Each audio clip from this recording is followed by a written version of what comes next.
All right. I can't believe this, but he actually did it. Dennis Allen is starting Andy Dalton over Jameis Winston after Andy threw 3 crazy interceptions.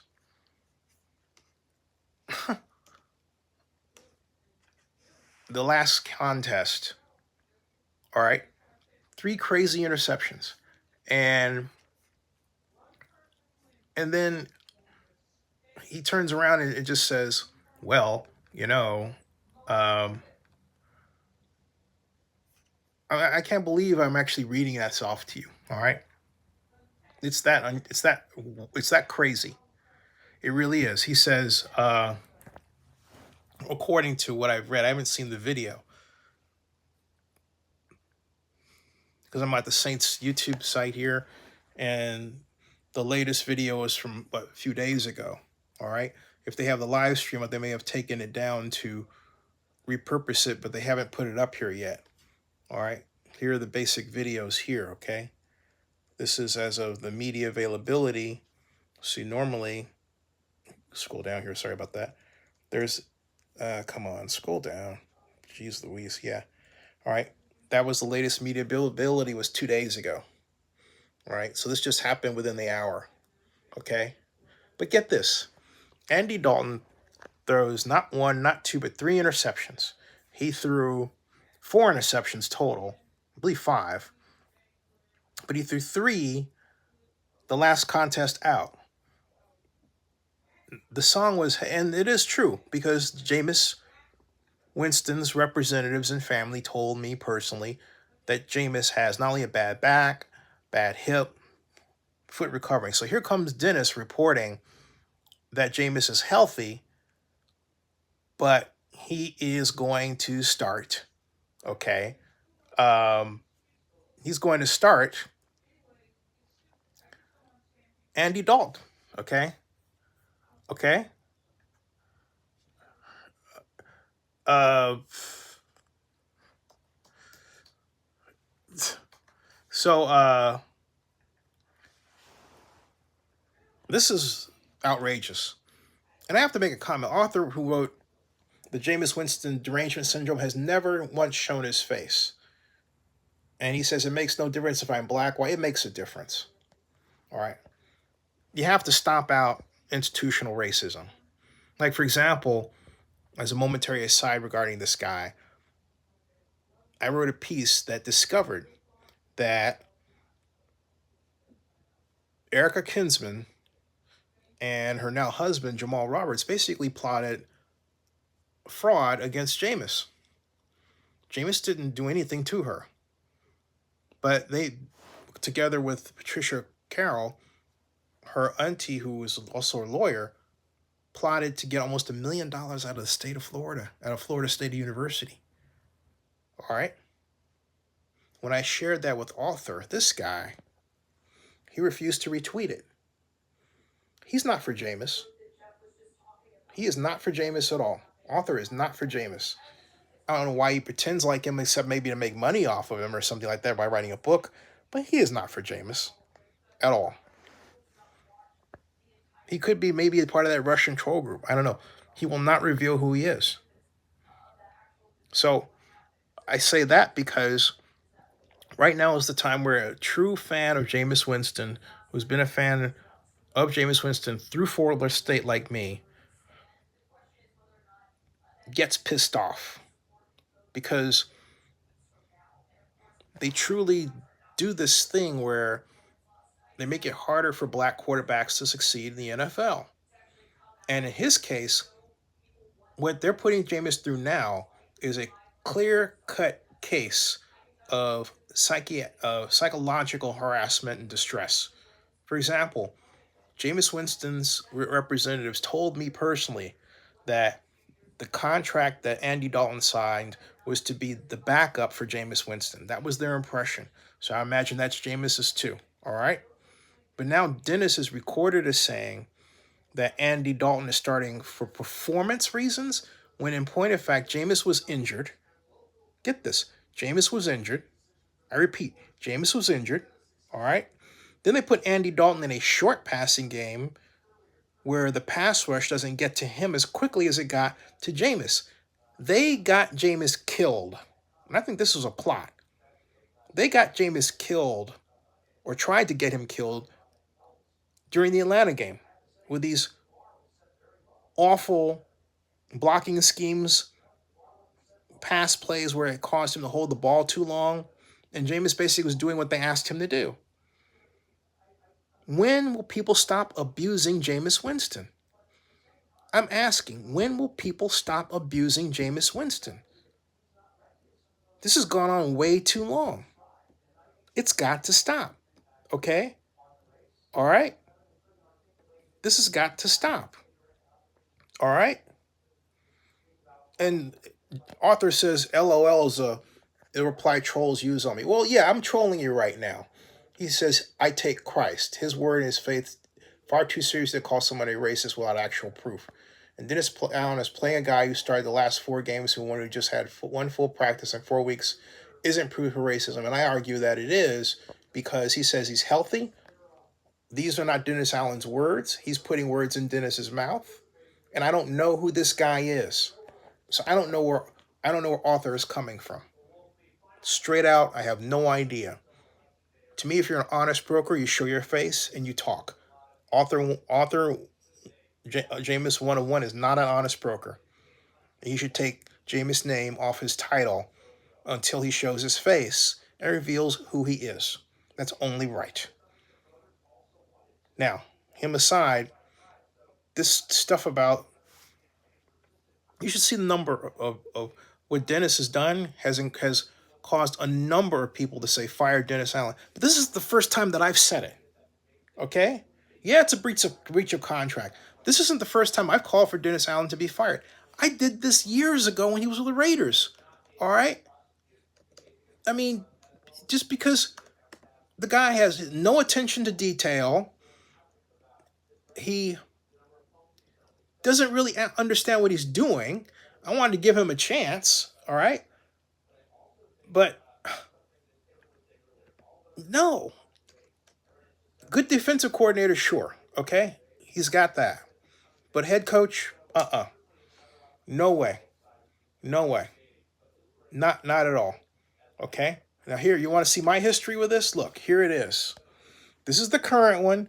Fire Dennis Allen. Saints coach lets Andy Dalton throw 3 interceptions. Starts him. Okay? Over Jameis Winston. Okay? Then, Oakland Raiders must fire Dennis Allen and Reggie McKenzie.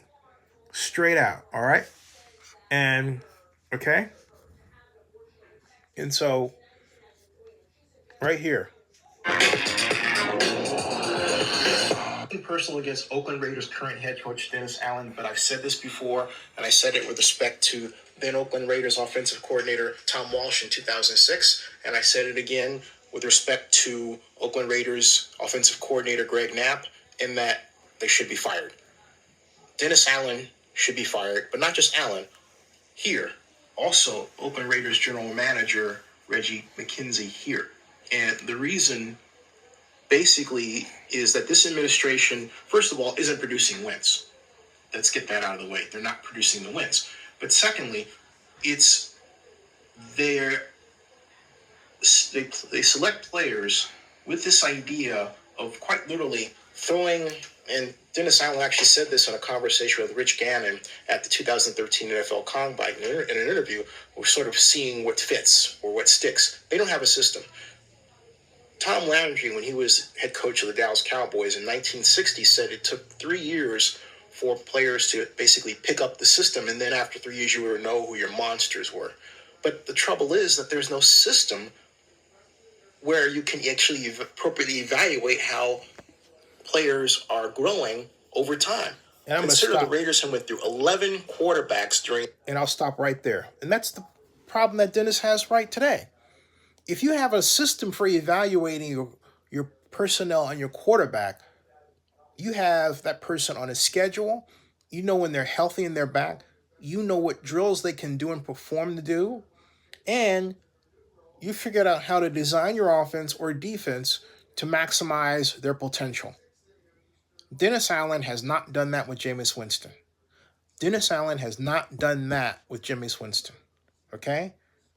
Jameis Winston is a Heisman Trophy winner, the best quarterback coming out of high school from Hueytown, Florida State record holder, and the producer of so many wins and memorable moments for Florida State alumni. I'm a Cal alum, Berkeley, and Texas Arlington. That today on Twitter, you will see tweet after tweet after tweet saying that Jimbo Fisher owes Jameis Winston millions because after Jameis Winston, Jimbo Fisher's record essentially went down. And we haven't seen the same Florida State Seminoles since in a long time. Okay? Jameis Winston was called the chosen one, an excellent passer. And because he was this person who was a magical passer in an empty system, empty backfield, for example, which he played in high school, all of a sudden he gets to a Dirk Carter in the Bucks, and does he use that? No. And Dirk puts him in some of the stupidest situations I've ever seen. Okay? With, among other things, his receivers running patterns that Josh Norman told me he could figure out where they were going before they got there. What does that spell? It spells interception. All right? And then fans want to blame this on Jameis as if Jameis is drawing up the game plan, as if Jameis is drawing up the play. And Jameis is just trying to please his coaches. Why? So you can play, you can start. You don't do what they ask, you don't start, right? But it doesn't give the coach the right to put you in stupid situations. And that is what Dennis Allen has done, and Pete Carmichael too. Okay? Straight out. They have some issue with Jameis Winston. They wanted to believe the Kool-Aid that he was this interception thrower. He wasn't. And then they had to actually make him the interception thrower this year after Sean Payton used a ball control passing offense last year, proving that just like any quarterback, a quarterback is only as good as the system they're in. Okay? A quarterback is only as good as the system they're in. I repeat, a quarterback is only as good as the system they're in.